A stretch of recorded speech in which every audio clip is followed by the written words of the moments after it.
This is John for Global Women's Sports Radio. Tonight I have the pleasure of being on the beat with 2021 Naismith Basketball Hall of Fame inductee, Lauren Jackson. First of all, how are you doing tonight?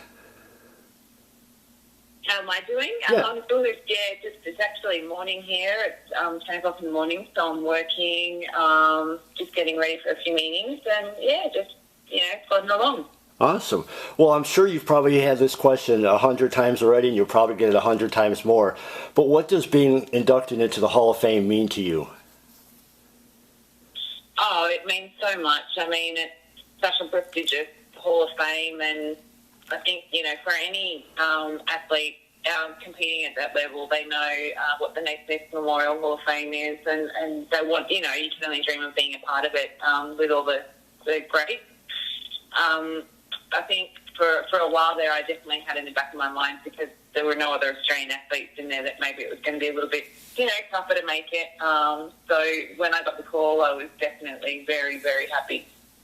Well, congratulations as well. I should have started off with that, but congratulations.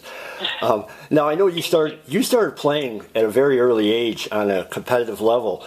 Were you intimidated at all when you started playing against older athletes?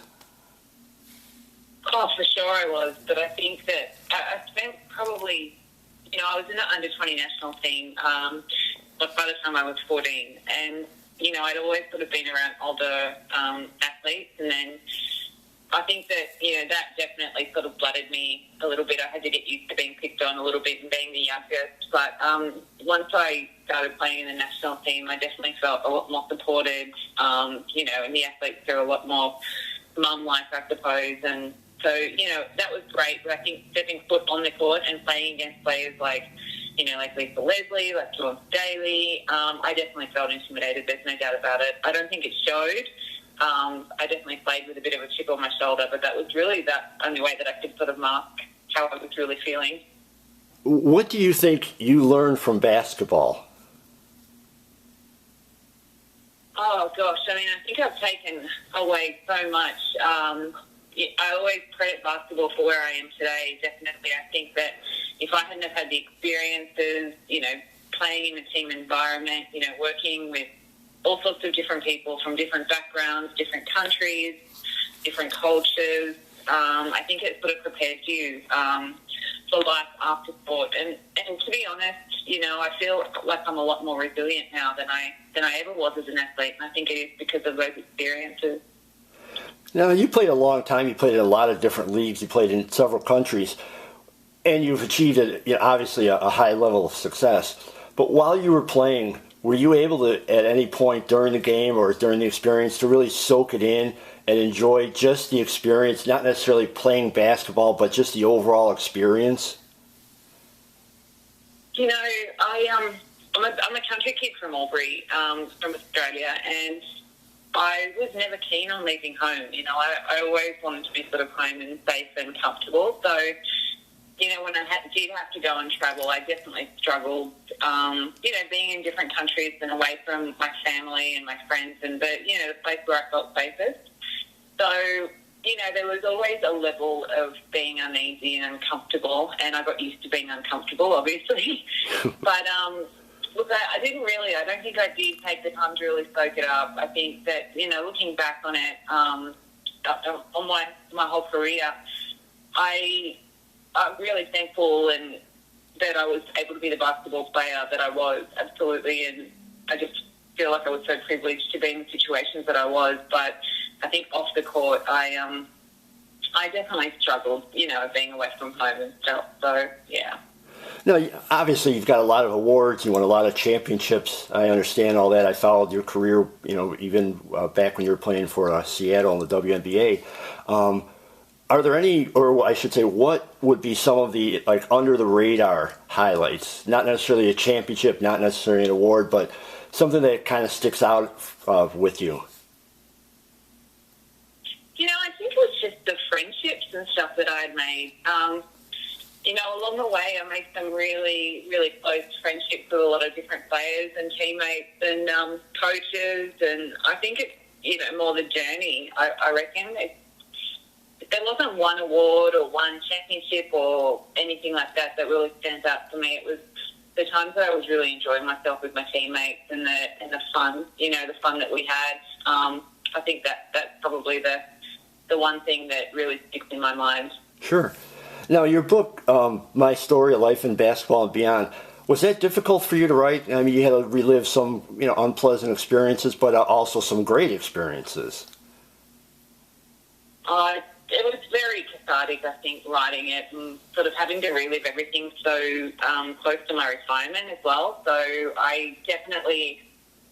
it was very hard sitting down and sort of going through everything and, trying to dig up the feelings that I, experienced and very deep. But it was also really good. It took me back to times that I had totally forgotten about, games that I've forgotten about, experiences that have just completely erased my mind.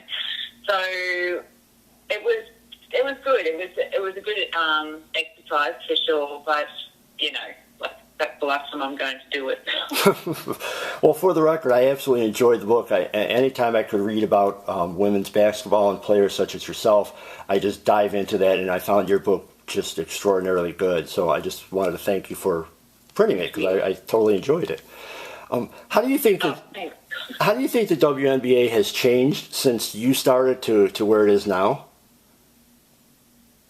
Look, I think that the athletes are definitely amazing. And, I'm watching the WNBA now. I've always sort of got it on when I'm working, so I can just sort of watch it.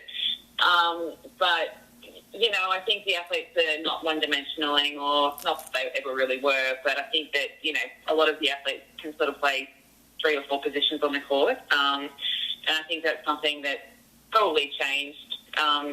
Whereas when I sort of came back into the league, it was more traditional. You had your 1, 2, 3, 4, and 5 players. So I think the game's evolving in that sense, and you've got to have a much better skill set, across the board to be able to compete. It's super athletic. And some of the kids that are coming out of college nowadays, they're just, like I said, their skill sets are unbelievable, and it's fun to watch. Oh, absolutely. Before I let you go, I want to ask you a little bit about travel because I know you've been all over the world. What would some of your favorite places where you've been? What would they be? Look, I thoroughly enjoyed South Korea. I played in Seoul for 1 season, and I had probably the best experience of my whole career playing, outside of America or Australia. In Seoul. And just because, I had some great friends over there on different teams, we'd all meet up. It felt like we were in just in an environment that was really sort of warm and, really cool. Like, there was just no drama. It was easy. We'd all meet up after games, have dinner, go and have some drinks. It was awesome. And that was both the men and the women, the women's league. So all the international athletes would come together, and it was so much fun. It sounds like it. Now let me take you to your homeland. I've never been to Australia, so if I asked you where should I go in Australia, what should I see in Australia, what would be like the 2 or 3 things that you would say, you got to go here? There's so much about Australia that anyone could really thoroughly love. Like, obviously Sydney and Melbourne are beautiful cities, but you've got the Red Centre, Uluru, and then also the coastal areas. North Queensland is absolutely beautiful, and then East New South Wales. The South Coast is just beautiful. It's a gorgeous country. We're not overpopulated by any stretch of the imagination. We've got quite a small population, and it's just there's some areas that are just so untouched, and it's beautiful. Well, someday I hope to get there. But Lauren Jackson, I really, really appreciate your time. I congratulate you on a fine or excellent career. I congratulate you on being inducted into the Hall of Fame. I hope you soak all that in because you certainly deserve the experience. And I very much appreciate your time. Thank you very much. Thank you. You have a great day now. Thank you very much. Yeah, no worries. Okay, bye. Thanks. Bye-bye.